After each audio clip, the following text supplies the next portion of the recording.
came here originally from the Sudan, and just tell us a little bit about what that experience was like. How old were you when your family resettled to Manchester, New Hampshire? Yeah, so I was 9 years old. It was back in 1999. We came from Egypt. So everything was pretty fresh. I still remember a lot. It was a tough time for me just because, you have friends back home.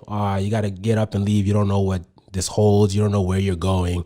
It's not like we had some talk like, hey, we're going to go to Manchester, New Hampshire. It's going to be a cold place. This is what is that. We didn't know the language, had to acclimate my whole lifestyle at a very young age. So that experience was, it was just surprising. And you were just taking it day by day. You didn't know what the next day brought. You didn't know, who you're gonna see next, or who you're gonna talk to, or what kind of experiences you're gonna have.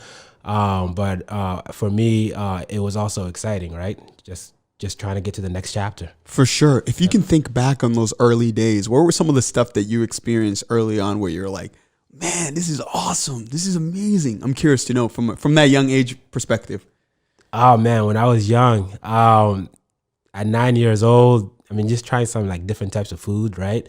Chicken nuggets for the first time, or ice cream, like the American ice cream, like that, like those are the things that like come to mind. Is just trying different food, because everything else I couldn't really just put my mind behind. I didn't know the language. I didn't know what I was looking at, right? TV was big.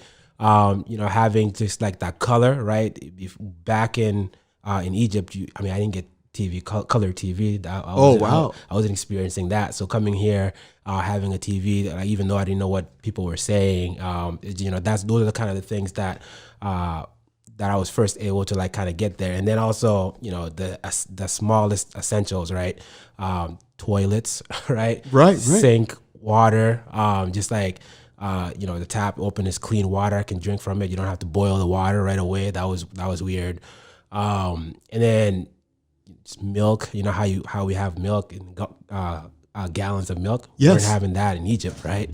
So it's just smallest things that you wouldn't think about. At a young age, that's what I was surprised and was like, wow, this is a different world out here. Seems like there was a lot that came with it that you had to kind of chew on and get familiarized with. It's funny that you say ice cream. We have a mutual friend, Komot Gabriel. Not Pierre Gabriel. And we grew up together. And one of the things that happened that was really interesting was when I first met him, I just resettled to Manchester, and him and his family, they've been here for a little bit. But we went to the same school. So they would walk up from where they were living to my house in order for us to walk down to the school.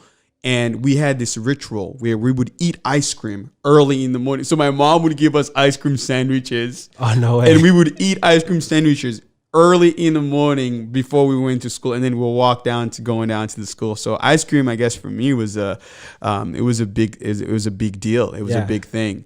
So for me personally, I some of you guys know my story. I grew up in the Congo, and my father was assassinated, and in result of that, my family and we ended up at a refugee camp, and then we resettled to Manchester, and my mother was the only one kind of taking care of us.